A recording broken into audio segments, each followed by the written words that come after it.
আজকে আমি যে মুভিটি এক্সপ্লেন করতে যাচ্ছি এটি একটি Malayalam thriller family drama movie. মুভিটির নাম নাদান্য সম্ভবম, যার বাংলা অর্থ অনাকাঙ্ক্ষিত দুর্ঘটনা। কিছু মিশুক টাইপের ছেলে থাকে না, যারা যেখানেই কয়টা দিন উঠবস করে সেখানকার ভাবিদের সাথে সেই অস্থির লেভেলের মিল হয়ে যায়। ভাবিদের যে কোনো সমস্যায় বান্দা হাজির, ভাবিরও তাদের যে কোনো দরকারে তাকেই আগে স্মরণ করে এবং হেল্পও পায়। আবার এমন ছেলেগুলো গুগল সার্চের মতো জ্ঞানীও হয়ে থাকে। ভাবিদের যে কোনো সাংসারিক সমস্যা এদের সাথে শেয়ার করা, ব্যাস চুটকিতে সমাধান পেয়ে যায়। আর যার ফলে এসব ছেলেগুলো হয়ে ওঠে ভাবিদের নয়নমণি। কিন্তু কিন্তু কিন্তু সমস্যা তখন বেঁধে যায় যখন ধীরে ধীরে ভাবিদের সাথে এসব ছেলেদের সম্পর্কের গভীরতা লিমিট ক্রস করে ফেলে। ব্যাস তখনই ঘটে যায় অনাকাঙ্ক্ষিত কিছু দুর্ঘটনা। আর এমনই একটা মজাদার শিক্ষামূলক ঘটনা নিয়ে আজকের এই মুভিটি। তো চলো মুভির কিছু সিন দেখে নিয়ে মুভিটি শুরু করা যাক।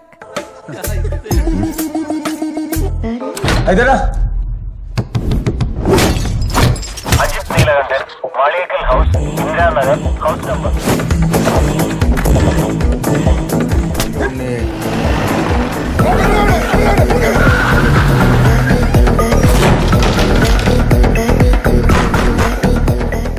হাই, আমি Romana. SR Romana explain YouTube চ্যানেলের নতুন আরো একটি ভিডিওতে আপনাকে স্বাগত।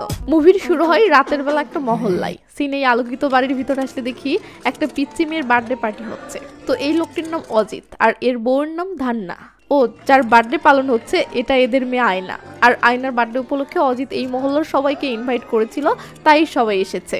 আর যেই মালটা মোবাইল দিয়ে অনুষ্ঠানটা ভিডিও করতেছে এর নাম লিঙ্কন। এ অজিতের ন্যাংটাকালের বন্ধু। তো অজিত তার বউয়ের সাথে সেলফি তুলতে ধরলে সৌমি ভাবি ফিসফিস করে তার স্বামী মহেলকে বলে, ধান্নাকে অসুখী দেখাচ্ছে তাই না?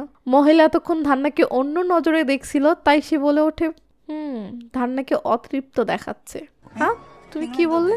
মহেল ভেবে থেকে খেয়ে বলে, আরে পাগলি, তুমি যেটা বোঝাতে চাইছো আমি সেটাই বুঝিয়েছি, শুধু মিস্টেকলি অন্য শব্দ ইউজ করে ফেলেছি। প্লিজ জান, এটা নিয়ে সিন ক্রিয়েট করো না। তো এই মহিল হলো এই মহল্লার একমাত্র পুরুষ যে তার বউকে ভয় পায়। তো ফটোশুট শেষে বিরতি স্বরূপ মহল্লার সব ভাবিরা অজিতের বাসার সামনে বের হয়ে আড্ডা দিতে শুরু করলে অজিতের বাসার ছাদ থেকে মহেল তার বউকে ডেকে ইশারায় বলে, প্লিজ জানো, এক পেগ মাল খাই প্লিজ। এই বলে মহেল ছাদের ভিতরে চলে আসলে আমরা দেখি এখানে অজিতের বন্ধুরা সবাই মাল খাওয়ার আয়োজন করেছে। এরা সবাই কিন্তু এই মহল্লারই। তো বিবেক নামের এই ছেলেটি একটি বিদেশি মেয়ের ছবি ওপেন করে বলে, অজিত এই মেয়েটাকে দেখ, সেই সেক্সি, এমনকি এর হাতের নখগুলো পর্যন্ত সেই সুন্দর। আমি ব্যাংককে গেছিলাম না, সেখানে এই মেয়ের সাথে রাত কাটিয়েছি। এটা শুনে সবাই সেই মেয়েটির ফটো দেখে নানা দুষ্ট কথাবার্তা বলে হাসাহাসি করতে থাকে। তখন একজন বলে, অজিত তুইও তো তোর বউকে নিয়ে ইউরোপ ভ্রমণে গিয়েছিলি, তো কেমন মজা করেছিস? অজিত বলে, মজা? আমার তো এমন মনে হচ্ছিল যেন মাথায় মস্ত বড় একটা বোঝা নিয়ে সেখানে ঘুরে বেড়াচ্ছিলাম। এটা শুনে সবাই হি হি করে হাসতে থাকলে আমরা দেখি অজিতের বউ নাস্তা দেওয়ার জন্য উপরে আসতেই অজিত এই কথাটা বলেছে ও সবাই হাসাহাসি করতেছে। তাই অজিতের বউ ধান্না বিব্রতকর পরিস্থিতিতে পড়ে গেলে বিবেক ইশারায় অজিতকে বলে যে ভাবি এসব শুনেছে। তখন অজিত ধান্নার কাছে যায়, বাট ধান্নার অনুভূতিকে পাত্তা না দিয়ে নাস্তা নিয়ে চলে আসলে ধান্না রেগে মেগে নিচে চলে যায়, বাট অজিত সেদিকে খেয়াল না করে আড্ডায় মেতে ওঠে। তখন সিন ধান্নার রুমে আসলে দেখি সে নিচে এসে তার মেয়েকে বুকে জড়িয়ে নিয়ে অসহায়ের মতো কাঁদতেছে আর ছাদের উপর থেকে তার স্বামীর অট্টহাসির আওয়াজ ভেসে আসতেছে। এভাবেই সারাটা রাত ধান্নার রুমে বসে একা কেঁদে কেঁদে কাটিয়ে দেয়, আর ওদিকে অজিত ছাদে বসে আড্ডা দিয়ে কাটিয়ে দেয়। সিন পরের দিন সকালবেলা এই মহল্লার আরেকটা বাসাতে আসে। এই মেয়েটির নাম রোশনি এবং এটা তার স্বামী উন্নি। রোশনি অন্য এলাকার, বাট এই এলাকার একটা কলেজের লেকচারার হিসেবে জব পেয়েছে, তাই তার পুরো পরিবার নিয়ে গতকালই এই মহল্লায় নতুন উঠেছে। এটা তাদের মেয়ে চাকি, আর এটা রোশনির নিজের কার, যা রোশনি নিজেই চালায়। তো রোশনি তার স্বামী ও সন্তানকে মিষ্টি করে বায়জা নিয়ে নিজেই কার ড্রাইভ করে চলে গেলে সাথী নামের এই মেয়েটি জেসি নামের আরেক মেয়েকে বলে, কপাল তো এর, দেখ স্বামী কার কিনে দিয়েছে। এমন সময় আবার এরা রোশনির স্বামীকে দেখে বলে, এই বয়সেও লোকটা অনেক হ্যান্ডসাম তাই না? ঠিক তখনই প্রিয়া নামের আরেক মেয়ে এসে বলে, কিরে আজকের আলাপের বিষয় কি? জেসি বলে, আমাদের নতুন প্রতিবেশী। তখন প্রিয়া বলে, নাম শ্রীকুমারান উন্নি, সে একজন ইঞ্জিনিয়ার। তখন আরেক ভাবি বলে, ও তুই তাহলে অলরেডি তথ্য বের করে ফেলেছিস। তখন প্রিয়া উন্নির ইনস্টাগ্রাম আইডি দেখিয়ে বলে, এটা ওর ইনস্টাগ্রাম আইডি, আমি অলরেডি ওর সাথে ইনস্টাগ্রামে যুক্ত হয়েছি। মেয়েগুলো তখন উন্নির আইডিতে থাকা ফ্যামিলি ফটোগুলোর মাঝ থেকে কেবল উন্নির ফটোগুলো জুম করে করে দেখতে দেখতে থাকে। এমন সময় মহল্লায় সবজি বিক্রেতার গাড়ি আসলে যেই না উন্নি সবজি নিতে আসে, সাথে সাথে সকল মেয়েরাও আসে ও উন্নির সাথে হাই হ্যালো করে। আর উনিও খুব মিশুক টাইপের, তাই সেও হাসি মুখে সবার সাথে কথা বলে সবজি নিয়ে চলে গেলে সাথে ফিস করে আরেক মেয়েকে বলে, তার হাসিটা কিন্তু অনেক সুন্দর তাই না? সিন উন্নির বাসার ভিতরে আসলে দেখি উন্নির মেয়ে চাকি তার বাবাকে বলতেছে, বাবা এখানে আমার কোনো বান্ধবী নেই, আমার সময় কাটছে না, আমার বোরিং লাগতেছে। উনি তখন কিভাবে তার মেয়ের বোরিংনেস কাটানো যায় ভাবতে ভাবতে শেষমেশ মেয়েকে নিয়ে ঘুরতে বের হয় ও টানা কয়েক ঘন্টা বাহিরে কাটিয়ে মেয়েকে নিয়ে বাসায় ফেরে। তো উনি বেলকুনির গ্রিলটা মেরামত করার সময় মিস্টেকলি তার প্লাসটা পাশের বাড়ির এরিয়াতে পড়ে যায়। উনি তখন দৌড়ে নিচে এসে সেই বাড়িতে ধান্নাকে বলে, এক্সকিউজ মি, তুমি কি আমাকে প্লাসটা তুলে দিতে পারো? ধান্না তখন হাতে থাকা আবর্জনার বক্সটা রেখে প্লাসটা তুলে দিলে উনি থ্যাংক ইউ দিয়ে বলে, আমি তোমার নতুন প্রতিবেশী, আমরা গতকালকে এই বাসায় উঠেছি, তাই এখনো কারোর সাথে পরিচিত হওয়ার সুযোগ হয়নি। আমি শ্রীকুমারান উন্নি। তোমার নাম কি? ধান্না তখন নিজের নামটা বললে উন্নি বলে, তুমি কি করো? ধান্না বলে, একটু আগে আমাকে যা করতে দেখলেন। উন্নি মজা করে বলে, এই বাড়ির কাজের মেয়ে? ধান্নাও মজা করে বলে, এই বলে ধান্না চলে গেলে একটা গান শুরু হয় ও গানের মধ্যে দিয়ে উন্নির ফ্যামিলি এবং উন্নির ফ্যামিলির সাথে আশেপাশের মেয়েদের সম্পর্কের বিল্ড আপ দেখানো হয়। তো সিনগুলো দেখেন আর এই ফাঁকে আমি একটা কাজ সেরে নিই কেমন? মোস্ট প্লে নিয়ে এলো দুর্দান্ত অফার ও সীমাহীন সুযোগ। মোস্ট প্লে বাংলাদেশ এবং ভারতের সবচেয়ে মজার ও বিশ্বস্ত গেমিং প্ল্যাটফর্ম। এখানে রেজিস্ট্রেশন করলেই 500 টাকা ফ্রি বোনাস, বন্ধুদের রেফার করে আনলিমিটেড 1200 টাকা বোনাস, জন্মদিনে স্পেশাল গিফট 2000 টাকা পর্যন্ত বোনাস, ফেসবুক রিভিউ দিলেই 200 টাকা বোনাস, 10% সাপ্তাহিক ক্যাশব্যাক এভিয়েটর গেমের জন্য, 650% স্লট বুস্ট দৈনিক 1300 টাকা পর্যন্ত এবং 30% স্পোর্টস রিলোড বোনাস 4000 টাকা পর্যন্ত। এখানে সবচেয়ে দ্রুত ও নিরাপদ লেনদেন। বাংলাদেশে বিকাশ নগদ রকেট উপায় দিয়ে দ্রুত ডিপোজিট এবং উইথড্র করা যায়। তাই ভিডিও শেষে পিন কমেন্টে গিয়ে মোস্ট প্লেতে রেজিস্ট্রেশন করুন, বড় জিতুন, মজা উপভোগ করুন, বিশাল ইনকামের সুযোগ নিন। তো আমরা দেখি উনি তার মেয়ের জন্য একটা দোলনা সাজাচ্ছে ও ব্যাকগ্রাউন্ড থেকে কে যেন বলছে তার মেয়ের বোরিংনেস কাটানোর জন্য সে তার বাড়ির উঠোনে একটা দোলনা তৈরি করেছিল। যখন তার মেয়ে চাকি প্রথম দোলটা খেলো তখন পিচ্চি একটা মেয়ের হাই পেল, সাথে বাবা উনিও পাশের ছাদ থেকে বড় একটা মেয়ের হাই পেল। পাশের বাসার পিচ্চিটি চাকির সাথে দোল খেতে এসেছিল। এরপর পরের দিন পিচ্চিটির মাও চলে আসলো। প্রথমে ভাবিটির বাচ্চা দোল খাচ্ছিল, পরে মাও দোল খেতে শুরু করলো। এতে দোলনাটার স্পিড বেড়ে গেল, সাথে ভাবিদের সংখ্যাও বেড়ে গেল। উন্নির মেয়ে চাকির বান্ধবী বাড়তে থাকলো, সাথে চাকির বান্ধবীদের মায়ের সাথে উন্নির সম্পর্ক বাড়তে থাকলো। যে ভাবিরা দোলনা উপভোগ করতে শুরু করলো তারা আবার খুশি হয়ে উন্নির পরিবারকে বাসায় দাওয়াত করতে শুরু করলো। সিন তখন লিঙ্কনের কাছে আসলে আমরা বুঝতে পারি এতক্ষণ এসব লিঙ্কন তার বন্ধুদেরকে বলছিল যেখানে অজিত আছে। তো লিঙ্কন এদেরকে বলে, তোরা যার জন্য লাখ টাকা খরচ করে বিদেশে যাচ্ছিস, এখানে সে মাত্র একটা দোলনা বানিয়েই সেই মজা লুটতেছে। আমি শিওর এখানকার প্রতিটি ভাবির সাথে তার লুটুঘুটু চলতেছে ও সে লুকিয়ে সব ভাবির সাথে মজা লুটতেছে। এটা শুনে সবাই তো টেনশনে পড়ে যায়, কারণ সবার ঘরেই তো বউ আছে। এদিকে অজিত খেপে গিয়ে বলে, মুখ সামলে কথা বল, তার বাসার সবচেয়ে কাছে তো আমার বাসা, তার মানে কি সে আমার বউর সাথেও? লিঙ্কন বলে, আমার কথা বিশ্বাস হচ্ছে না তো চলো সবাইকে একটা ভিডিও দেখায় যা একটু আগের ঘটনা। এই বলে সে একটা ভিডিও প্লে করে। আপনাদেরকে বলে রাখি মহল্লায় আজকেও একটা সাংস্কৃতিক অনুষ্ঠান হচ্ছে যা এখনো চলতেছে, আর লিঙ্কন সেই অনুষ্ঠানে একটু আগে ঘটা একটা ঘটনারই ভিডিও দেখাচ্ছে যা সে লুকিয়ে করেছে, যেখানে দেখা যাচ্ছে জেসি উন্নিকে কি যেন বললে উন্নি জেসিকে তার বাসার ভিতরে নিয়ে যায়। তখন লিঙ্কন উন্নির বউকে দেখিয়ে সবাইকে বলে, দেখ উন্নির বউ অনুষ্ঠানে আছে, তার মানে বাসা ফাঁকা ছিল, তাহলে সে কি জেসিকে দোলনায় দোল খাওয়াতে নিয়ে গেল? এটা শুনে সবাই তো চুপ। এমন সময় উন্নির বাসা থেকে উন্নি ও জেসিও বেরিয়ে আসলে এরা দূর থেকে ওদের হেসে হেসে কথা বলা দেখে রাগে জ্বলতে থাকে। তো মহল্লার ভাবিগুলো উন্নির বউ রোশনির সাথে আলাপ করছিল। এমন সময় খাওয়ার আয়োজন শুরু হলে উন্নি খাবার নিতে আসে। তখন ভাবিগুলোও খাবার নিতে আসলে উন্নি বলে, কি নিয়ে আলাপ চলছিল?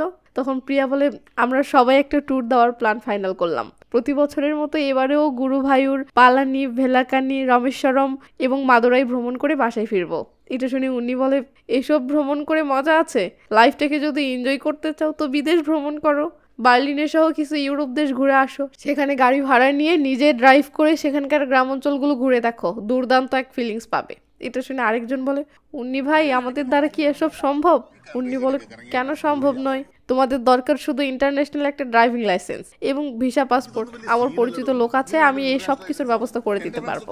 তখন পাশের এক মাতাল বলে ওঠে, আমি থাকতে তোমাদের কোনো সমস্যা নেই, তোমরা যে দেশেই যাও আমাকে শুধু জানাবে যে সে দেশ রাষ্ট্রপতি শাসিত নাকি রাজা শাসিত, আমি জাস্ট একটা কল করব, ব্যাস সব কাজ হয়ে যাবে। এটা শুনে একটা মেয়ে বলে, দেশটি রাষ্ট্রপতি শাসিত নাকি রাজা শাসিত এটা জানা কেন দরকার? লোকটি ভেবাচাকা খেলে উন্নি দুম করে বলে, ও যদি রাজাকে রাষ্ট্রপতি বলে সম্বোধন করে তাহলে তো রাজার অপমান হবে, তাই না? উন্নির এমন সেন্স অফ হিউমার দেখে মেয়েগুলো ইমপ্রেস হয়ে হাসতে থাকে, আর দূর থেকে অজিত সহ অজিতের গ্যাংয়ের সবাই এসব দেখে জ্বলতে থাকে।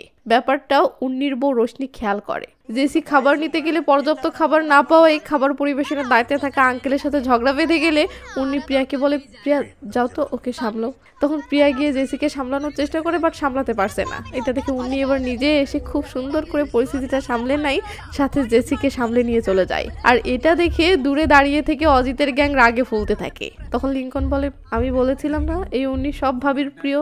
এটা শুনে দেখি প্রিয়ার স্বামী বিবেক ইনস্টাগ্রাম ওপেন করে দেখতেছে তার বউ প্রিয়ার আইডিতে উন্নি অ্যাড আছে এবং প্রিয়ার ফটোতে লাভ রিয়েক্টও দিয়েছে। ব্যাস, বিবেকের কলিজায় তো মোচড় দিয়ে ওঠে। সাথে এখানে থাকা বাকি পুরুষরাও টেনশনে পড়ে যায়, কারণ যে ভাবিগুলোর সাথে উন্নির খুব মিল দেখলেন না, এরাই সেই মেয়েগুলোর স্বামী। তাই সবারই ফাটতেছে, বাট কেউ মুখে কিছু বলছে না। তো সিন কাট হয়ে অনুষ্ঠানের পর আসলে দেখি রোশনি উন্নিকে বলতেছে, এখানে দেখি তোমার অনেক ফ্যান রয়েছে। উন্নি বলে, আরে না, সবাই তো আমার চাকির ফ্যান, আমি তো জাস্ট যখন বোরিং হই তখন ওদের সাথে একটু হ্যাং আউট করি। রোশনি বলে, অজিতের গ্যাংয়ের সাথে মিশছে না যে?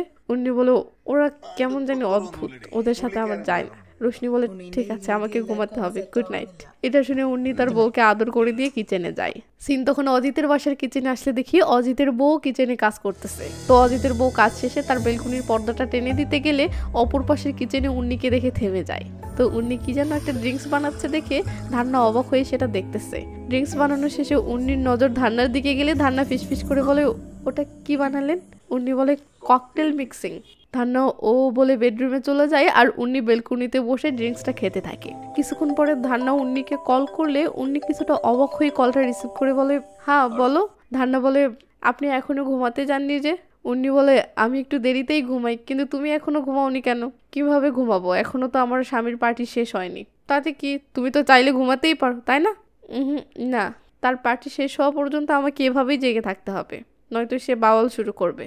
আর তাছাড়াও ইদানিং আমার ঘুমের প্রবলেম হয়েছে, কিছুতেই ঘুম পায় না। উনি তখন ধান্নার ঘুমের সমস্যাটার কারণ বোঝার জন্য ডক্টরের মতো ফ্রেন্ডলি ধান্নাকে নানা প্রশ্ন করলে ধান্না তার সমস্যাগুলো বিস্তারিতভাবে খুলে বলে, যা সংক্ষিপ্তভাবে বললে এমন, ধান্নার স্বামী আসলে রোজ রাতে মাল খেয়ে বাসায় ফিরে টাল্লি হয়ে ঘুমিয়ে পড়ে। মাসের পর মাস যাচ্ছে, ধান্নার সাথে শারীরিকভাবে মিশছে না, তাই ধান্নার মানসিক স্ট্রেসের কারণে ঘুমের প্রবলেমটা বেড়েই চলেছে।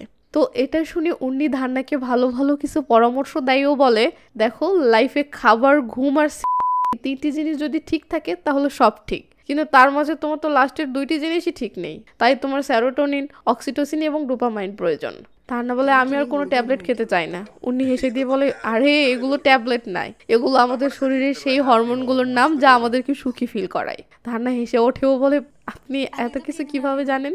উন্নি বলে, গুগল বাবা, কি জানতে চাও শুধু গুগলকে জিজ্ঞেস করো, সব পেয়ে যাবে। এমন সময় বাহিরে বোতল ভাঙার আওয়াজ শুনে ধান্না বলে, 1 মিনিট দাঁড়ান তো।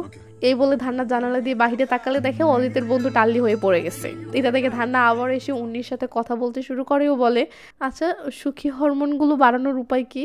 উন্নি বলে, কিছু কৌশল বলতেছি। তখন সিন আবার অজিতের মালের আড্ডায় আসলে দেখি এরা আড্ডা শেষ করে চলে যাচ্ছে আর অজিত বাসায় ফিরতেছে। তো অজিত উপরতলায় উঠেছে, এখন ঘুমাবে। এমন সময় জানালার ওপাশে নজর যেতেই দেখে উন্নি এর বসার দিকে তাকিয়ে তাকিয়ে কার সাথে যেন ফোনে কথা বলতেছে। অজিত তখন চুপি চুপি নিচে আসতে ধরলে দেখে তার বউ ফোনে কথা শেষ করে ফিরতেছে। অজিত তখন আবার জানালা দিয়ে ওপাশে তাকালে দেখে উন্নিও ফোনে কথা শেষ করেছে। ব্যাস, অজিত বুঝে যায় উন্নি তাহলে এর বউর সাথেই কথা বলছিল। লেজালা, এটা দেখে এর কলিজায় তো মোচড় দিয়ে ওঠে। সিন খুব ভোরে আসলে লিঙ্কন ঘুম থেকে উঠে ফ্রেশ হচ্ছে, হঠাৎ পাশের বাসার দরজা খোলার আওয়াজে লিঙ্কন জানালা দিয়ে তাকালে দেখে সাজুর বউ সাথীর বাসা থেকে উন্নি বের হচ্ছে। লিঙ্কন তখন তাড়াহুড়ো করে সেটা ভিডিও করতে শুরু করে, আর উন্নিও সেটা খেয়াল না করে আপন মনে চলে যায়। তো উন্নি বাসায় এসে বউয়ের জন্য চা ও নাস্তা বানাতে থাকলে রোশনি ঘুম থেকে উঠে এসে উন্নিকে জড়িয়ে ধরে বলে, তুমি উঠেছো অথচ আমাকে তোলোনি কেন? উন্নি বলে, তুমি রাতে অনেক লেট করে ঘুমিয়েছো, তাই তুলিনি। রোশনি তখন রোমান্টিক মুডে উন্নিকে জড়িয়ে ধরলে উন্নি বউকে আদর করে বলে, যাও ফ্রেশ হও, ততক্ষণে আমি নাস্তা রেডি করি। রোশনি তখন রোমান্টিক মুডে খপ করে উন্নিকে টেনে রুমে নিয়ে যায়। এরপর কি হয় জানি না, সিন কাট হয়ে ব্যাডমিন্টন খেলার মাঠে আসলে দেখি অজিত গ্যাংয়ের সবাই এখানে খেলতে এসেছে। তো লিঙ্কন তার করা সেই ভিডিওটা প্লে করে মোবাইলটা অজিতকেই দিলে অজিত ভিডিওটি দেখে তো অবাক। অজিত তখন মোবাইলটা বিবেককে দিলে ভিডিওটি দেখে বিবেকও শক খাইও বলে, আরে এটা সাজুর বউ না? লিঙ্কন বলে হ্যাঁ, এবং তোরা এটাও জানিস যে সাজু কয় মাস হলো শহরে আছে। আমাদের মহল্লার যে হোয়াটসঅ্যাপ গ্রুপ আছে সেটাতে এই ভিডিওটি আপলোড দেই, সাজুও তো গ্রুপে অ্যাড আছে, কি বলিস? অজিত মনে মনে ভাবে তার বউয়ের সাথেও তো উন্নির লুটুকুটু আছে, তাই পানি ঘোলা হলে তারও ইজ্জত যাবে।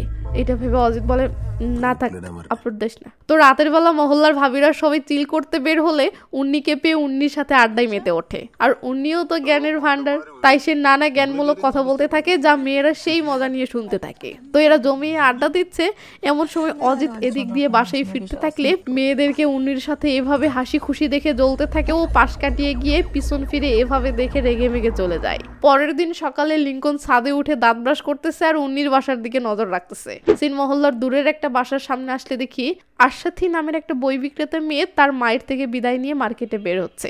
এদিকে উন্নির বউ তার মেয়ের থেকে বিদায় নিয়ে কলেজে চলে যাচ্ছে। অন্য আরেকদিকে আবার বিবেকের বউ প্রিয়া টিফিন বক্সে করে খাবার নিয়ে লুকিয়ে কোথায় জানি যাচ্ছে। ও অজিতের বাসার সামনে দিয়ে যাওয়ার সময় অজিতকে ব্যায়াম করতে দেখে তাড়াহুড়ো করে পার হয়ে যায়। সিন তখন আবার উন্নির বাসার সামনে আসলে দেখি ওই যে বই বিক্রেতা মেয়েকে বাসা থেকে বের হতে দেখলাম না, সেই মেয়েটি উন্নির কাছে এসে কি যেন আলাপ করতেছে। এটা দেখে লিঙ্কন তাড়াহুড়ো করে মুখ ধুতে যায়। সিন উন্নির কাছে আসলে উন্নিও সেই বই বিক্রেতা মেয়ে আশাথীর কথা শুনে আমরা বুঝতে পারি আশাথী যেহেতু বাড়ি বাড়ি গিয়ে বই বিক্রি করে, তাই তার কাজের অংশ হিসেবে উন্নির কাছে এসে বই বিক্রি করার চেষ্টা করতেছে। বাট উন্নি বই কিনতে আগ্রহ না দেখালে আশাথী বলে স্যার আপনার মেয়েকে এই অঙ্কের বই কিনে দেন, সে অনেক পছন্দ করবে। এই বলে আশাথী বইটা চাকির হাতে দিলে চাকি সেটা খুব পছন্দ করে। তখন উন্নি বলে এর দাম কত? আশাথী 500 টাকা বললে উন্নি বলে ঠিক আছে তোমার বিকাশ নাম্বার দাও, আমি অনলাইনে পেমেন্ট করি। আশাথী তখন তার বিকাশ নাম্বার বলতে থাকে আর উন্নি সেটা শুনে শুনে টাইপ করতে থাকে। ওদিকে লিঙ্কন ফ্রেশ হয়ে এসে চশমা লাগিয়ে নিচে তাকালে দেখে আশাথী ও উন্নির মাঝে নাম্বার লেনদেন হচ্ছে। তো পেমেন্ট হলে আশাথী চাকিকে ফিসফিস করে বলে আমি কি তোমাদের টয়লেটটা একটু ইউজ করতে পারি? চাকি আবার সেটা তার বাবাকে জোরে বললে আশাথী লজ্জায় পড়ে যায়। সেটা দেখে উন্নি হেসে দিয়ে বলে এটা গোপনে বলার কি আছে, আসো ভিতরে আসো। এই বলে উন্নি ভিতরে চলে গেলে পিছন পিছন আশাথীও ভিতরে চলে যায়। এটা দেখে লিঙ্কনের মাথা তো পুরো হ্যাং, সে তো আর আসল কাহিনী জানে না, তাই সে নেগেটিভটাই ধরে নেয় ও তাড়াহুড়ো করে ছাদ থেকে নামতে ধরে। এদিকে আশাথী তার ব্যাগটা বাহিরে রেখে ভিতরে ঢুকলে চাকি ইশারায় বলে ওদিকে সোজা যাও তাহলেই টয়লেট পাবে। আশাথী তখন সেদিকে যেতে থাকলে চাকি নর্মালি বাসার গেটটা লাগিয়ে দিয়ে তার নতুন বইটা দেখতে থাকে। এমন সময় উন্নি তার মেয়ের কাছে আসলে তার মেয়ে বলে বাবা আমি আমার নতুন বইটা আয়নাকে দেখিয়ে আনি। আপনাদেরকে মনে করিয়ে দেই আয়না কিন্তু অজিতের মেয়ের নাম। তো উন্নি তার মেয়েকে আয়নার কাছে পাঠিয়ে দিচ্ছে আর আমরা দেখি লিঙ্কন আড়ালে থেকে এটা দেখতেছে ও ভাবতেছে উন্নি মনে হয় বাসা ফাঁকা করার জন্য মেয়েকে পাঠিয়ে দিল। তো আশাথীর ব্যাগটা কুকুর চাটতেছে দেখে উন্নি সেটা ভিতরে নিয়ে গিয়ে দরজাটা লাগিয়ে দিলে লিঙ্কনের মাথা তো পুরো হ্যাং হয়ে যায়। এই সময় লিঙ্কন কি ভাবতেছে সেটা আশা করি সবাই বুঝতে পারছে। তারপর আর কি লিঙ্কন তাড়াহুড়ো করে অজিতের বাড়ির দিকে দৌড় শুরু করে। ও অজিতের বাড়িতে ঢুকে অজিত ভাই বলে চিল্লাতে থাকে। কিচেনে তখন অজিতের বউর সাথে বিবেকের বউ প্রিয়াও ছিল। তো অজিতের বউ ধান্না বলে সে উপরতলায় আছে। এটা শুনতেই লিঙ্কন উপরতলায় দৌড়ে এসে অজিতকে ডাকতে থাকে। অজিত তখন টয়লেটে বসে কানে হেডফোন লাগিয়ে গভীর মনোযোগে কি যেন শুনছিল, তাই সে লিঙ্কনের ডাক শুনতে পাচ্ছে না। কিছুক্ষণ পর সে ডাক শুনতে পেলে বের হয়ে বলে কি সমস্যা? সে কখন তোমার বউয়ের সাথে ধরা পড়বে সেই অপেক্ষাতে বসে আছো মানে? আরে ও উন্নি একটা বই বিক্রেতা মেয়েকে 3 মিনিটে পটিয়ে বাসার ভিতরে নিয়ে গেছে। এক্ষুনি চলো শালাকে হাতে নাতে ধরে পাছায় লাথি মারবো, নয়তো এমন সুবর্ণ সুযোগ আর পাবে না। এটা শুনে অজিত রেগে মেগে যেতে থাকলে হারামি বলে কাজ হয়ে গেছে, এবার খেলা হবে। তখন অজিত নিচতলায় আসলে দেখে উন্নির মেয়ে এখানে। তখন লিঙ্কন বলে সে তার মেয়েকে এখানে পাঠিয়ে দিয়ে ফাঁকা মাঠে গোল করতেছে। এটা শুনে অজিত আরো রেগে মেগে বাহিরে বের হয়। এরপর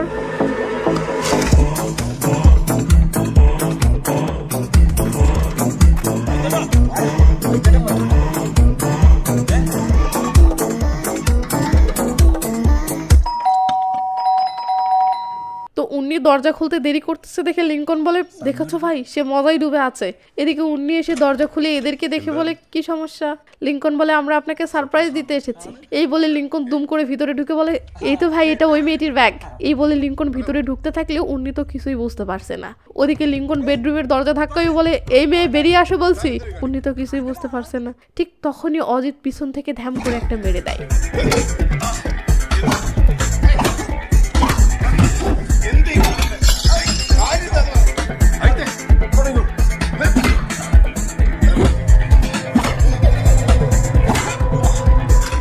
মেয়েটি টয়লেট থেকে বেরিয়ে এসে এসব দেখে তো অবাক। সে বলে প্লিজ ওনাকে মারবেন না। উন্নির প্রতি মেয়েটির দরদ দেখে অজিতের সন্দেহ যেন আরো পাকা হয়ে যায়, তাই অজিত আগের চেয়ে আরো বেশি মারতে শুরু করে। এদিকে চিল্লাচিল্লি শুনে অজিতের দুইজন বন্ধু ভিতরে এসে দেখে এই অবস্থা। তখন বন্ধুগুলো এসে অজিতকে টেনে নিয়ে যেতে থাকলে অজিত লাঠিটা ছুঁড়ে ফেলে দিয়ে চলে যায়। মেয়েটি বলে স্যার আপনি ঠিক আছেন? উন্নি বলে তুমি চলে যেতে পারো। তখন মেয়েটি ভয়ে চুপচাপ চলে গেলে উন্নি রেগে মেগে আপন মনে কি যেন ভাবতে থাকে। এরপর উন্নি উঠে আয়নায় নিজের চেহারাটা দেখেও ফ্রেশ হতে থাকে। সে লিঙ্কনের কাছে আসলে দেখি লিঙ্কন যে ভিডিওটি করলো সেটা মহল্লার হোয়াটসঅ্যাপ গ্রুপে সেন্ড করতেছে। ব্যাস মুহূর্তের মাঝে ভিডিওটি মহল্লার সবার ফোনে ফোনে চলে যায়।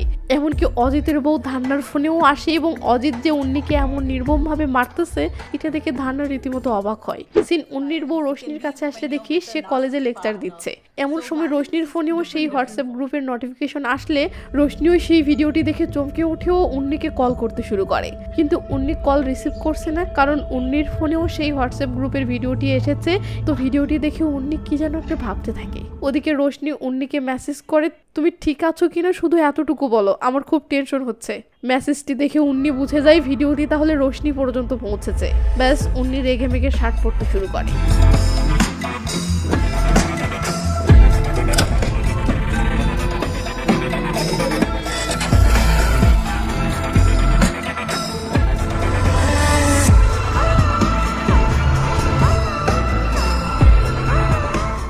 উন্নি থানার সামনে এসে পৌঁছালে সিন থানার ভিতরে আসে। আমরা দেখি ইন্সপেক্টর সাব ইন্সপেক্টরকে বলতেছে আমি জরুরি একটা কাজে বাহিরে যাচ্ছি, কোনো দরকার পড়লে আমাকে কল করিও। এই বলে ইন্সপেক্টর বেরিয়ে আসতেই উন্নি বলে স্যার কমপ্লেন দায়ের করতে এসেছি। ইন্সপেক্টর বলে জাকারিয়া এর কমপ্লেন লিখে নাও তো। এই বলে ইন্সপেক্টর চলে গেলে জাকারিয়া উন্নিকে ভিতরে এনে সাব ইন্সপেক্টরকে বলে স্যার সে কমপ্লেন দায়ের করতে এসেছে যে তার প্রতিবেশী নাকি তার বাসায় ঢুকে তাকে লাঞ্ছিত করেছে। সাব ইন্সপেক্টর উন্নির নাম ঠিকানা শুনে বলে সে কেন তোমাকে লাঞ্ছিত করেছে?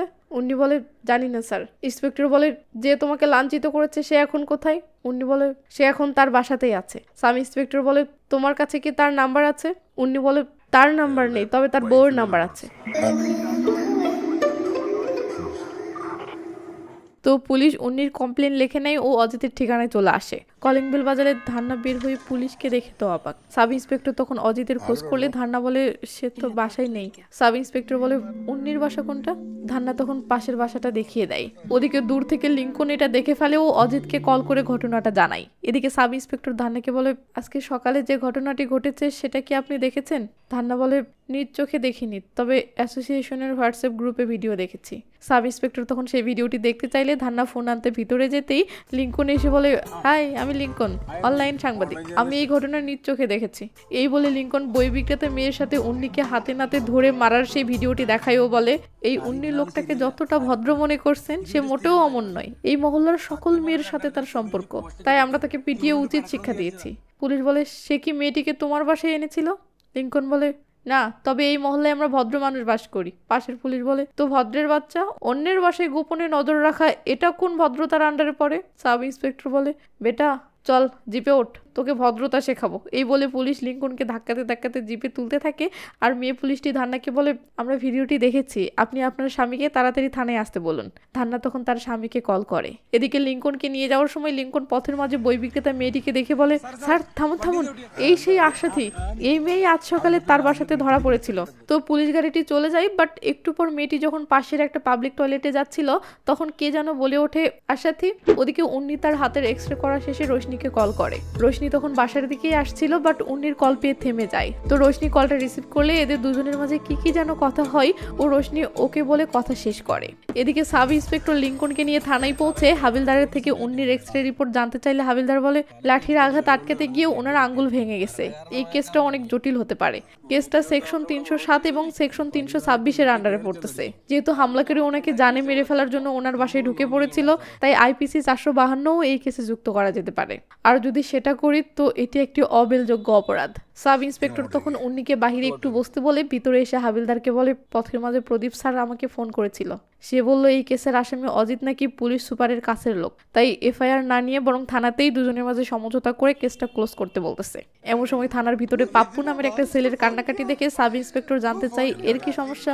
তখন একজন বলে স্যার স্নেহা নামের এক মেয়ের সাথে এর অনেক দিনের রিলেশন, কিন্তু মেয়েটির বাবা মা বিয়েতে রাজি না, তাই মেয়েটি পোল্টি নিয়েছে। এখন কল করলেও ধরছে না, তাই এ মরতে গিয়েছিল। সাব ইন্সপেক্টর বলে ওকে বাহিরে বসে রাখো, পরে ওর কেসটা দেখতেছি। পুলিশ তখন পাপ্পুকে এনে উন্নির পাশে বসিয়ে দেয়। এমন সময় অজিতও থানায় পৌঁছায়। তো অজিত সেই অস্থির একটা পাট নিয়ে উন্নির দিকে তাকালে উন্নি নজর ফিরিয়ে নেয় ও মাঝের আঙ্গুল দেখায়। লিঙ্কন অজিতের কাছে আসতেই ওদিকে মহিলা পুলিশটি আশাথীকে নিয়ে থানায় হাজির হয়। তার মানে ওই যে তখন কে যেন আশাথীকে ডাক দিল না, ওটা তাহলে এই মহিলা পুলিশই ছিল। তো যাই হোক, মহিলা পুলিশটি আশাথীকে থানার ভিতরে নিয়ে যাওয়ার সময় আশাথী ইমোশনাল হয়ে উন্নির দিকে এভাবে তাকায় ও ভিতরে চলে যায়।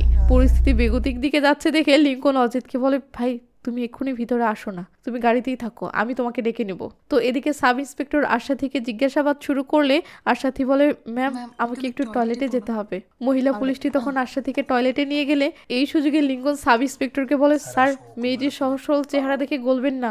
সাব ইন্সপেক্টর বলে, তোমার থেকে আমাকে শিখতে হবে, যাও সাইডে গিয়ে দাঁড়াও। লিঙ্কন তখন সাইডে দাঁড়িয়ে জানালা দিয়ে বাহিরে তাকালে দেখে পাপ্পু কাঁদতে কাঁদতে উন্নিকে বলতেছে, ভাই প্লিজ আমার গার্লফ্রেন্ডের সাথে ফোনে 1 মিনিট কথা বলিয়ে দিন। উন্নি তখন পাপ্পুর থেকে স্নেহার নাম্বার নিতে থাকলে লিঙ্কন দূর থেকে গভীর মনোযোগ দিয়ে সেটা দেখতে থাকে। তো স্নেহা কল রিসিভ করলে উন্নি পাপ্পুর পরিস্থিতিটা বোঝাতে শুরু করে এবং মেয়েটিকে বলে, তোমার বাবা মা কে আছে তাকে ফোনটা দাও তো, আমি তাদের সাথে কথা বলবো। এদিকে পাপ্পু শুধু অস্থির হয়ে বলে যাচ্ছে, স্যার প্লিজ আমাকে ফোনটা দিন, আমি কথা বলবো। বাট উন্নি ছেলেটিকে পাত্তা না দিয়ে বরং মেয়েটিকে বোঝাতে ব্যস্ত হয়ে আছে।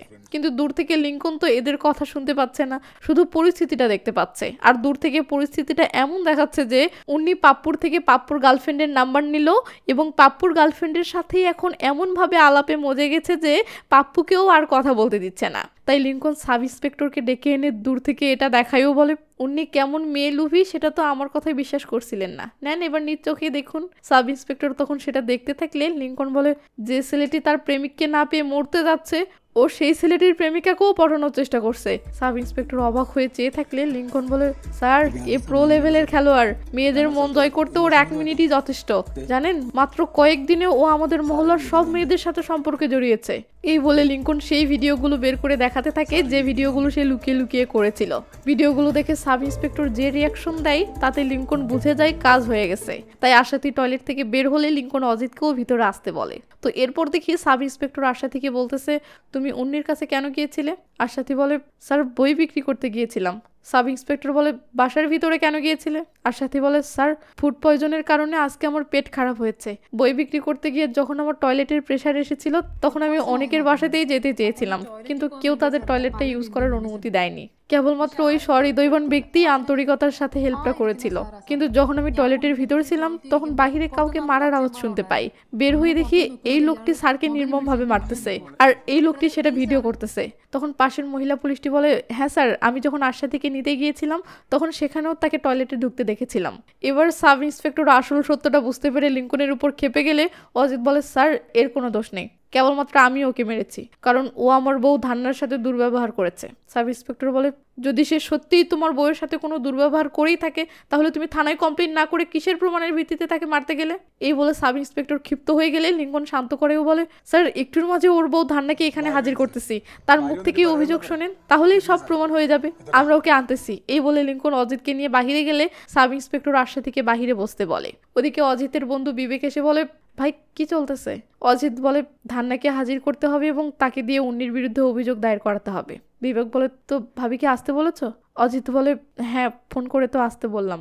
এমন সময় অজিতের ফোনে কল আসলে অজিত সাইডে চলে যায়। তখন লিঙ্কন বিবেককে বলে, ভাই অজিত পুলিশকে বললো উন্নি নাকি ওর বউয়ের সাথে দুর্ব্যবহার করেছে, কাহিনী কি বুঝলাম না তো।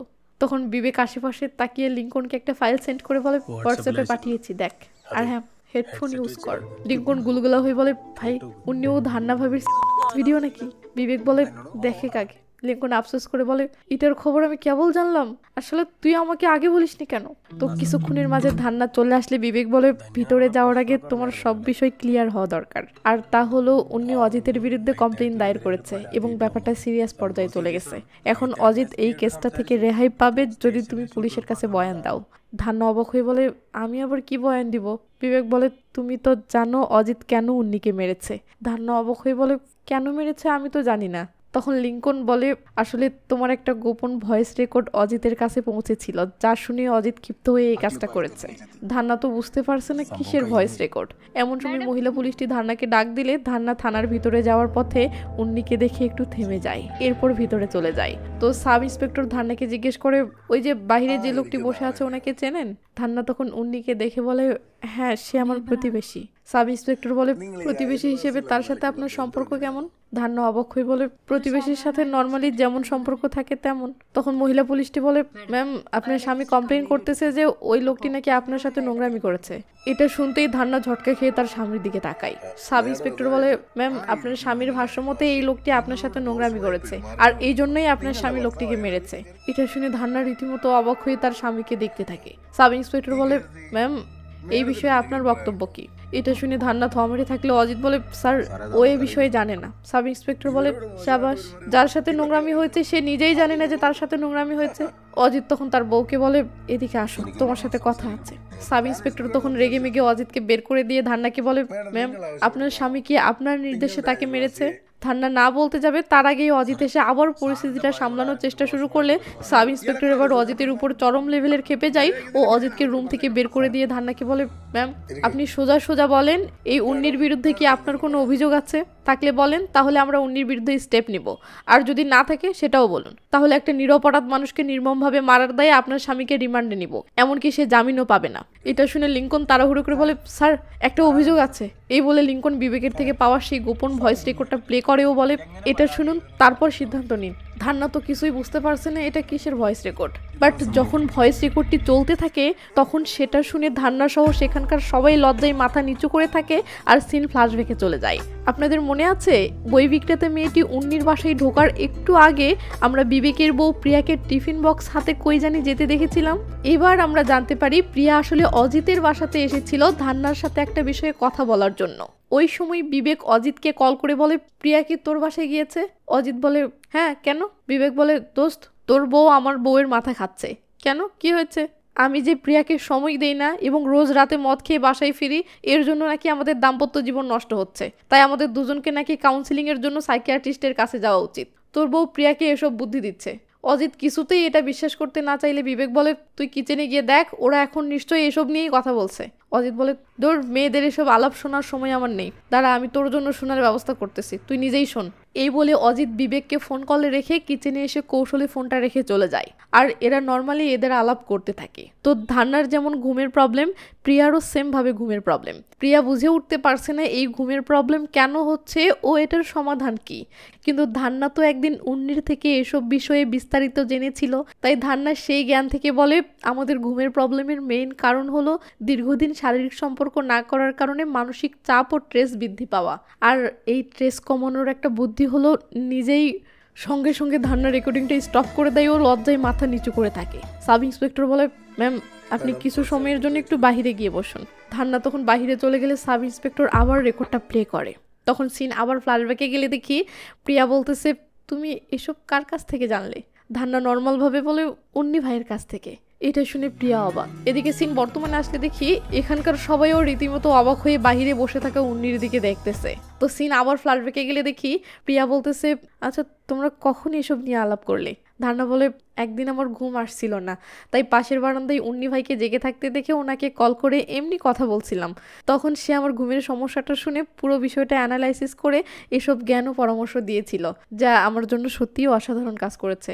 প্রিয়া বলে, কিন্তু তার এসব আলাপ করার পিছনে অন্য কোনো উদ্দেশ্য তো থাকতে পারে। ধান্না অবাক হয়ে বলে, কি উদ্দেশ্য?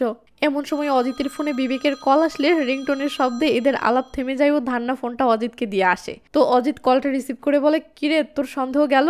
বিবেক বলে, আমার সন্দেহ সাইডে রাখ, আমি তোকে যে ভয়েস রেকর্ড পাঠিয়েছি আগে সেটা শোন। আর আপনাদের মনে আছে লিঙ্কন যখন অজিতের বাসায় দৌড়ে এসেছিল তখন কিন্তু আমরা অজিতকে বাথরুমে বসে কানে ইয়ারফোন লাগিয়ে কি যেন শুনতে দেখেছিলাম। এবার আমরা বুঝতে পারি অজিত তাহলে তখন কি শুনছিল। আর এবার আমাদের এটাও ক্লিয়ার হয়ে যায় যে অজিত তাহলে এই রাগটা ঝাড়তেই উন্নিকে মেরেছিল। সিন বর্তমানে আসে। তো সাব ইন্সপেক্টর ধান্নাকে ভিতরে আনতে বললে মহিলা পুলিশটি ধান্নাকে ভিতরে আনে। সাব ইন্সপেক্টর ধান্নাকে জিজ্ঞেস করে, ভয়েস রেকর্ডে ওটা আপনার ভয়েস তাই না? তো এই ঘটনার আগে বা পরে উন্নি কি আপনার সাথে এমন কোনো আচরণ করেছে বা এমন কিছু বলেছে যা আপনাকে আঘাত দিয়েছে? না। আচ্ছা এই যে ঘটনা, এটাতে কি উন্নির প্রতি আপনার কোনো অভিযোগ আছে? না। ম্যাডাম আমি যা বোঝাতে চাচ্ছি, উন্নি আপনার সাথে এমন কি কিছু করেছে যা কমপ্লেন করার মতো? না। এটা শুনে সাব ইন্সপেক্টর বলে, তার মানে আপনি উন্নির বিরুদ্ধে কোনো কাউন্টার কমপ্লেন করতে চাচ্ছেন না? যদি তাই হয় তাহলে কিন্তু আপনার স্বামীর বিরুদ্ধে উন্নি যে কমপ্লেন করেছে তার দায়ে আপনার স্বামী রিমান্ডে যাবে। তখন ধান্না বলে, স্যার আমার স্বামী উন্নি ভাইকে বিনা দোষে মেরেছে, সো আমি উন্নি ভাইয়ের বিরুদ্ধে কোনো কমপ্লেন করতে পারবো না। কিন্তু আমার স্বামী যদি উন্নির কাছে ক্ষমা চায় তাহলে কি এই কেসটা সমাধান করা যাবে? সাব ইন্সপেক্টর বলে, দেখেন ম্যাম, আপনার স্বামী যদি ক্ষমা চায় এবং উন্নিও যদি ক্ষমা করে দেয় তবেই সমাধান সম্ভব। এটা শুনে ধান্না টেনশন করতে করতে বাহিরে বের হয়। এদিকে লিঙ্কন এসে অজিতকে বলে, ভাই তোমার বউ উন্নির বিরুদ্ধে কোনো কমপ্লেন করবে না, সে চাচ্ছে তুমি উন্নির কাছে ক্ষমা চেয়ে কেসটা সলভ করো। এটা শুনে অজিত উল্টো আরো সন্দেহের চোখে তার বউয়ের দিকে তাকায়ও ভাবে তার বউ হয়ে কেন সে উন্নির পক্ষ নিল, কাহিনী কি লে জানলা। এদিকে সাব ইন্সপেক্টর উন্নিকে ডেকে এনে লিঙ্কনের করা একটা ভিডিও দেখিয়ে বলে, এত সকালে আপনি তার বাসায় কি করছিলেন? উন্নি বলে, স্যার ওর নাম সাথী, ও আমার প্রতিবেশী, সকালে রান্না করতে গিয়ে ওর গ্যাস শেষ হয়েছিল, তাই একটা গ্যাস সিলিন্ডার এনে দেওয়ার জন্য আমাকে ডেকেছিল। সাব ইন্সপেক্টর বলে, ওকে, এবার তাহলে এই ভিডিওর রহস্য বলো। উন্নি এবার এই ভিডিওটি দেখে বলে, স্যার ও জেসি অনুষ্ঠানে বেশি ড্রিঙ্কস করার কারণে ওর বমি পাচ্ছিল, তাই আমার বাসার ওয়াশরুম ইউজ করতে গিয়েছিল। কিন্তু সাব ইন্সপেক্টরের এখনও সন্দেহ দূর হচ্ছে না যে উন্নি সত্যিই এমন সহজ সরল কিনা। তাই সাব ইন্সপেক্টর উন্নিকে ভয় দেখানোর জন্য বলে, তুমি যদি অজিতের বিরুদ্ধে কমপ্লেন দায়ের করো তাহলে কিন্তু এই সবগুলো মেয়েকে এখানে হাজির করে আসল সত্যটা বের করব। তখন উন্নি কনফিডেন্সের সাথে বলে, স্যার আপনি শুধু আমার কমপ্লেনটা নেন, এরপর আমি যে নির্দোষ এটা আমি হাইকোর্টেও প্রমাণ করতে প্রস্তুত। এবার সাব ইন্সপেক্টর 100% কনফার্ম হয়ে যায় যে এর সত্যিই সহজ সরল ও নির্দোষ। কিন্তু ফাইনাল সিদ্ধান্ত তো সাব ইন্সপেক্টর নিতে পারছে না, তাই সেই ইন্সপেক্টরকে কল করে আসতে বলে। কিন্তু ইন্সপেক্টর ব্যস্ত থাকে, অনেক রাতে আসে। তো ইন্সপেক্টর ভিতরে গিয়ে বসলে সাব ইন্সপেক্টর ধান্নাকে ডেকে ভিতরে নিয়ে যায় ও ইন্সপেক্টরকে পুরো ঘটনাটা এক্সপ্লেন করে শোনায়। সব শুনে ইন্সপেক্টর ধান্নাকে বলে, তুমি কি তোমার স্বামীকে বলেছিলে যে উনি তোমার সাথে কোনো দুর্ব্যবহার করেছে? ধান্না ফ্রাস্ট্রেট হয়ে বলে, স্যার আমি কখনোই আমার স্বামীকে বলিনি যে উন্নি ভাই আমার সাথে কোনো খারাপ আচরণ করেছে, তাহলে কেন আমাকে এই ঘটনার সাথে কানেক্ট করে থানায় এনে এই রাত 11টা পর্যন্ত রাখা হলো? আর আমার অতি পার্সোনাল একটা আলাপ যেটা আমার অনুমতি ছাড়া রেকর্ড করা হয়েছে সেটা কেন এখানে সবার সামনে প্লে করে আমার সম্মানহানি করা হলো? এবং এখনো কেন আমাকে নানা প্রশ্ন করে বারবার সম্মানহানি করা হচ্ছে? আমি আর এসব নিতে পারছি না। এসব শুনে ইন্সপেক্টর বলে, এসব আমাকে প্রশ্ন না করে আপনার স্বামীকে করুন। একদিকে আপনি উন্নির বিরুদ্ধে কমপ্লেন করতে রাজি না কারণ আপনি চান না আপনার কারণে তার সম্মানহানি হোক, ওদিকে আপনার স্বামী ক্ষমা চাইতে রাজি না, সে এই কেসটাকে আরো জটিল করতেছে। এই কেসটা যত জটিল হবে তত আপনার সম্মানহানি হবে, এটা আমাদের কি করার? দূর থেকে উন্নি এসব শুনতে পেলে সে ধান্নার সম্মানের কথা ভেবে ইমোশনাল হয়ে ইন্সপেক্টরের কাছে এসে বলে, স্যার আমি কমপ্লেনটা তুলে নিতে চাই, আমি চাই না আমার এই কমপ্লেনের কারণে একটা মেয়ে এভাবে অপদস্থ হোক। এটা শুনে ধান্না অবাক হয়। সাব ইন্সপেক্টর বলে, তুমি শিওর তো? উন্নি বলে, হ্যাঁ স্যার। তখন ইন্সপেক্টর উন্নিকে একটা লিখিত স্টেটমেন্ট দিয়ে চলে যেতে বলে। এরপর ইন্সপেক্টর ধান্নাকে বলে, তোমার যে সম্মানহানি হয়েছে তার জন্য সরি, তবে কথা দিলাম তোমার এই ভয়েস রেকর্ড আমাদের সবার ফোন থেকে ডিলিট করা হবে। এমন সময় অজিত সেই একটা পার্ট নিয়ে ভিতরে এসে বউকে বলে, তুমি বাসায় যাও, আমি ফিরতেছি। ইন্সপেক্টর বলে, তুমি কে? অজিত পার্ট নিয়ে বলে, আমি অজিত, ওর স্বামী। এসপি বিজয় স্যার আমার ফ্রেন্ড। অজিতের ভাব দেখে ইন্সপেক্টর ধান্নাকে বলে, তুমি বাসায় যাও, যদি কোনো সমস্যা ফেস করো তো আমাদের হেল্পলাইন 112-তে কল করবে।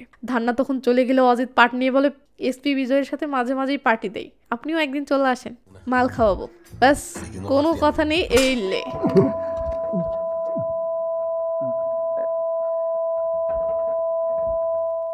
ইন্সপেক্টর বলে, তোর কপাল ভালো যে উন্নি তোর বউয়ের সম্মানের কথা ভেবে কেসটা তুলে নিয়েছে, নয়তো তোর খবর করে ছাড়তাম।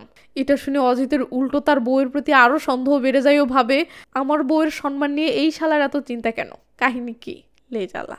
তো একদিকে ধান্না তার স্বামীর এমন বাজে আচরণে পাথরের মতো থ হয়ে বাসায় ফিরতেছে, অপরদিকে উন্নিও তার রাগ অনেক কষ্টে বুকের ভিতরে চেপে রেখে শান্ত হয়ে বাসায় ফিরতেছে। কিন্তু কিন্তু কিন্তু এই অজিত হারামি আবার চরম লেভেলে রেগে মেগে বাসায় ফিরতেছে। তো উন্নি বাসায় পৌঁছাই, ওদিকে ধান্নাও বাসায় পৌঁছাই।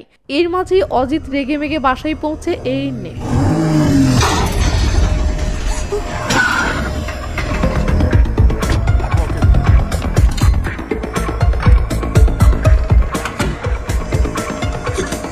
তো উন্নি তার বউয়ের গলা টিপে ধরে বলে, উন্নিকে আমার সরি বলতে হবে। হ্যাঁ, ধান্না জবাব না দিয়ে চলে যেতে ধরলে অজিত আবার গলা টিপে ধরে বলে, কেন বলতে হবে বল।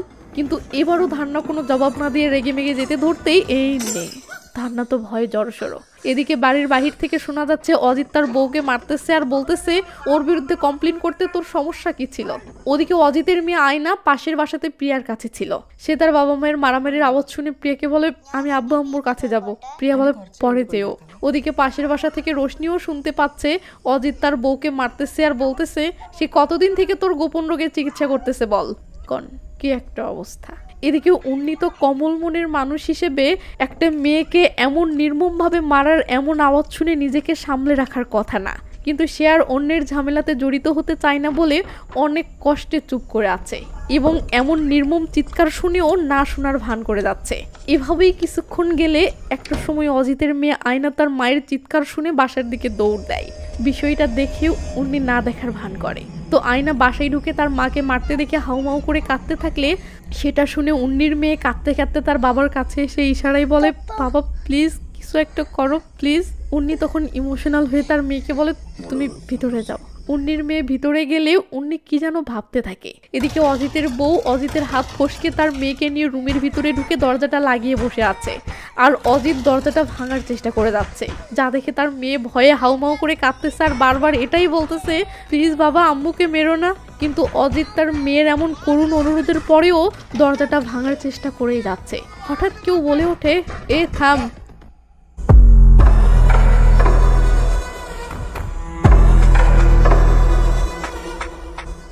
তো উন্নি বলে, পুলিশের একটা থাপ্পড়ে আক্কেল হয়নি, আরো চাস? অজিত তো থমেরে যায়। উন্নি বলে, বউকে মেরে পুরুষত্ব না দেখিয়ে চুপচাপ শান্ত হয়ে যা, নয়তো এমন মার মারবো যে না পারবি সইতে, না পারবি কাউকে কইতে। এটা শুনে অজিত রেগে মেগে উন্নির দিকে তেড়ে আসতেই উন্নি দৌড় শুরু করে।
কে যেন পুলিশকে ফোন করেছে এবং পুলিশ আসতেছে। কিছুক্ষণের মাঝে পুলিশ এসে পৌঁছালে উন্নির বউ বলে, স্যার থানার ওই বিষয়টা নিয়ে ঝামেলা বেড়েছে, অজিত এবং আমার স্বামী ভিতরে আছে, জানি না ভিতরে কি হচ্ছে। এটা শুনে পুলিশ এসে দরজায় কলিং বেল বাজালে উন্নি অজিতকে টেনে তুলে ভালো করে বসায়। এরপর গিয়ে দরজাটা খুলে দিলে পুলিশ ভিতরে তাকাতেই অজিত এমন ভাব ধরে যেন কিছুই হয়নি। পুলিশ বলে, খবর পেলাম ভিতরে নাকি মারামারি চলছে, তো কি হয়েছে? আর এইসব জিনিসপত্র এভাবে পড়ে আছে কেন? এখানে কি ঘটছিল? উন্নি বলে, কিছুই ঘটেনি স্যার। এটা শুনে পুলিশ অজিতকে দেখে ঠাট্টা করে বলে, আরে ভদ্রলোক আপনি এখানে কি করছেন? উন্নি বলে, স্যার আমি কমপ্লেন তুলে নিয়েছি, তাই সে সরি এবং ধন্যবাদ জানানোর জন্য এসেছিল। পুলিশ বলে, সে সরি বলেছে, তার মানে আপনার কোনো অভিযোগ নেই? উন্নি বলে, হ্যাঁ স্যার, আর কোনো অভিযোগ নেই। তখন পুলিশ অজিতকে বলে, কি মশাই কেমন আছেন? তো পুলিশ অজিতের অবস্থাটা বুঝতে পারে, বাট কেউ কোনো অভিযোগ করছে না দেখে পুলিশ রেগে মেগে উন্নিকে বলে, তাহলে আপনি আপনাদের এই মিটিং দেখার জন্য আমাদেরকে ডেকেছেন? আপনি কি মনে করেন আমাদের কি আর কোনো কাজ নেই? এবার বুঝতে পারি উন্নি তাহলে অজিতকে ইচ্ছে মতো কেলানোর পর নিজেই থানায় ফোন করেছিল। তো পুলিশ বের হয়ে আসতেই লিঙ্কন বলে, স্যার এবার তো বুঝলেন এই শালা কি মতলবে কমপ্লেনটা তুলে নিয়েছিল? ব্যাস পুলিশ কষিয়ে একটা লাগিয়ে দিয়ে বলে, এই বিষয়ে তোর কি অভিযোগ আছে? লিঙ্কন না বললে পুলিশ এসে দিয়ে বলে, নেন এখন কারোই কোনো অভিযোগ নেই, কেস সলভ। এই বলে পুলিশ চলে গেলে লিঙ্কনে এমন ভাব ধরে কেটে পড়ে যেন কিছুই ঘটেনি। এদিকে সিন অজিতের কাছে আসলে দেখি সেও এমন ভাব ধরে উন্নির বাসা থেকে বের হচ্ছে যেন কিছুই ঘটেনি।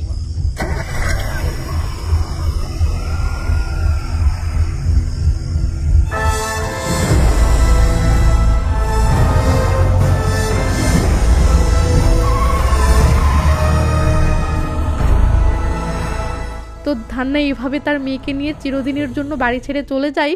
আর সিন 1 মাস পর আসলে দেখি উন্নি আগের বাসা ছেড়ে দিয়ে নতুন একটা এলাকায় শিফট করেছে এবং এখানেও কাকি যেন খুব সুন্দর করে জ্ঞান দিচ্ছে। এমন সময় চাকি স্কুলে যাওয়ার জন্য বের হলে দেখে তার বাবা এতক্ষণ প্রতিবেশী একটা ভাবিকে জ্ঞান দিচ্ছিল। তো চাকি স্কুল বাসে উঠে তার বাবাকে বলে, বাবা এই নতুন স্কুলটা আমার খুব পছন্দ হয়েছে এবং এখানে অনেকগুলো বান্ধবীও বানিয়ে ফেলেছি। এই বলে চাকি সেই প্রতিবেশী মেয়েটির দিকে তাকিয়ে মেয়েটির রিয়াকশন দেখে দুষ্টামি করে তার বাবাকে বলে, বাবা প্লিজ আমাকে এই স্কুলে অন্তত থাকতে দাও, আমি আর এলাকা চেঞ্জ করতে চাই না।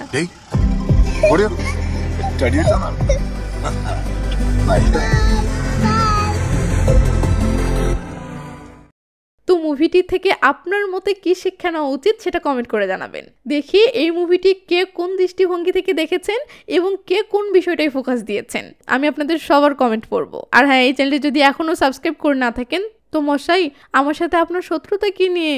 ভিডিওটি দেখেন অথচ সাবস্ক্রাইব করেন না। আশা করি আজ সাবস্ক্রাইব করে নেবেন। তো ভালো থাকবেন, নিজের খেয়াল রাখবেন, টেক কেয়ার, বাই বাই।